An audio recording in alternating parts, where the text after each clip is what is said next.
Greetings. I'm Thomas Caldwell of the Aurelian Column, and this is the Book Report.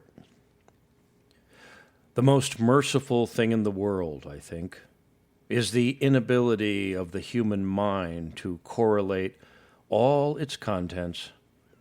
We live on a placid island of ignorance in the midst of black seas of the infinity, and it was not meant that we should voyage far. That's a rather memorable quote from the author, who I think is one of the greatest literary geniuses the United States has ever produced. The author, of course, I'm speaking about is H.P. Lovecraft. And the book I'm talking about is called Tales. It's a collection of his most famous and arguably his most frightening and well-written stories. Now, for those of you who are not familiar with the man, he was around in the late 1800s. He died in the mid-1930s. Most of the time he lived in Providence, Rhode Island. Didn't really have a remarkable life in terms of physical adventures. I won't go into all that. There's too much here. But he basically was able to completely redefine the modern horror genre, and also, while he was at it, science fiction. Now, much of the reason for that is he was pretty much an atheist. He didn't have any belief in any religion, thought it was all nonsense, and was apparently so unimpressed with what had come before him. Even though we did have brilliant writers like Edgar Allan Poe, there was still this thing about going to hell or demons and what have you, and he didn't want any part of that. So he completely created something brand new, and that was the horror science fiction genre that was based on, well, humanity being an insignificant speck of dust, which, on the scale of things, is pretty accurate. There are many editions of Lovecraft's work in all different forms. Some are small, some are very thick. This is a good one. This is put out by the Library of America.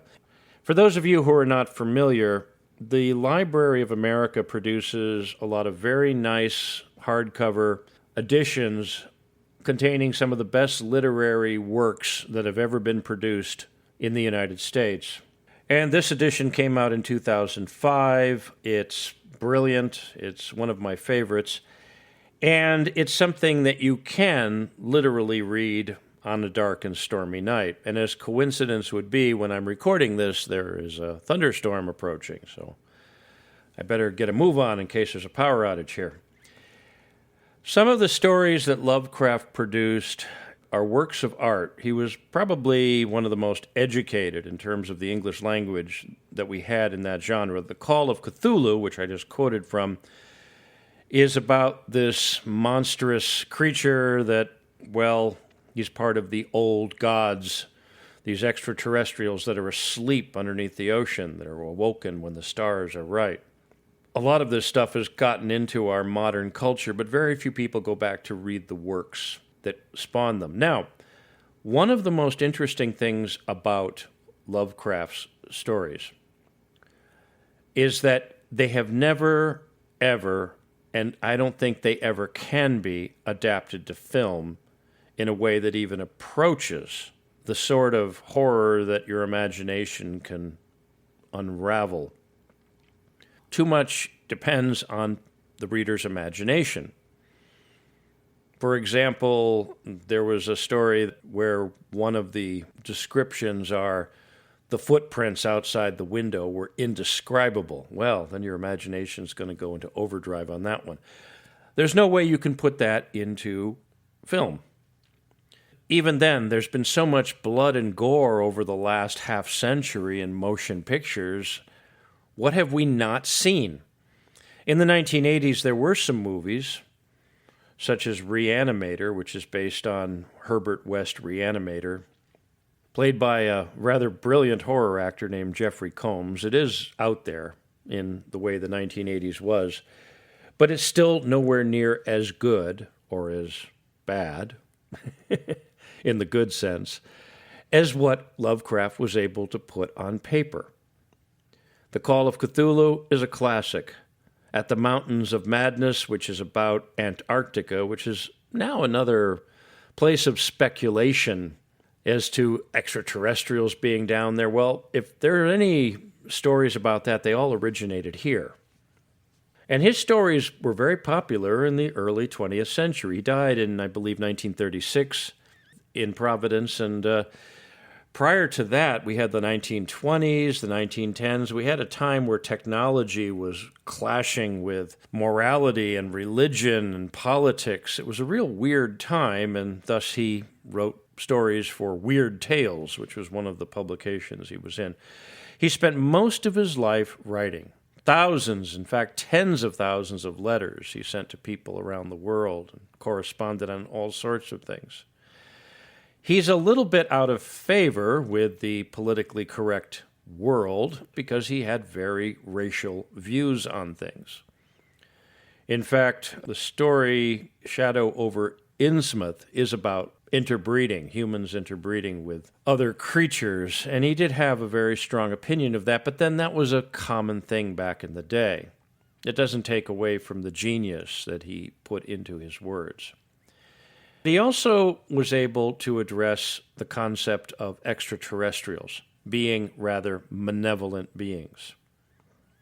He came up with the term Necronomicon, and which is the evil book done by the mad Arab Abdul al-Hazred. And it's kind of funny where he got all this inspiration from, because if you go to Providence, you'll see a building called the Turk. And on it is this rather evil-looking person with a turban. And that supposedly is where the inspiration happened.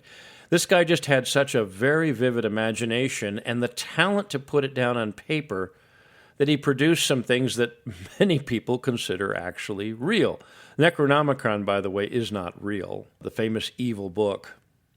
There were a handful of people in New York City back in the 1970s that came up with their own version, mostly because they needed some money, and I actually know some of the people involved in that project. It just shows how this guy created his own genre. And it could be argued that he's the first to put together a science fiction franchise, which is still being used today. There are a lot of stories that go out there that are what we call Lovecraftian. But like anything else, it's best to go back to the source material. And this is the best edition I've ever found. Again, it's called Tales from the Library of America. It's available in hardcover. It's also available in Kindle, but I'd have both myself. It's 850 pages, so you're going to have a lot of fun with it, and for a long time. It's perfect to sit down in your study during a thunderstorm, maybe by a candle, because the power has gone out, and immerse yourself in the horror genre, which is one of the most telling of a culture.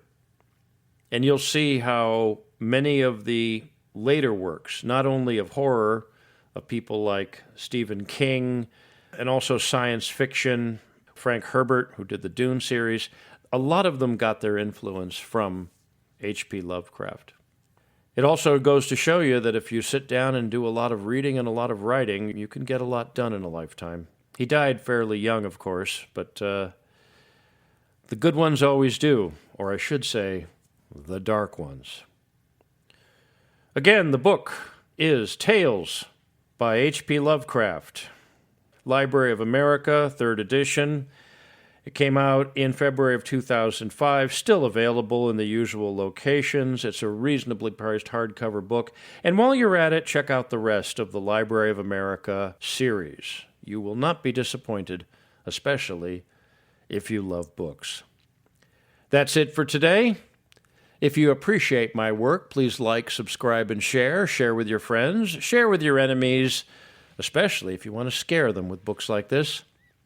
I can be reached at feedback@aureliancolumn.com. That's feedback@aureliancolumn.com. I'm up on X.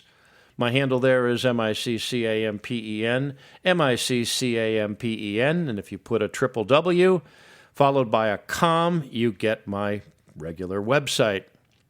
This podcast originates at Substack. My address there is aureliancolumn.substack.com.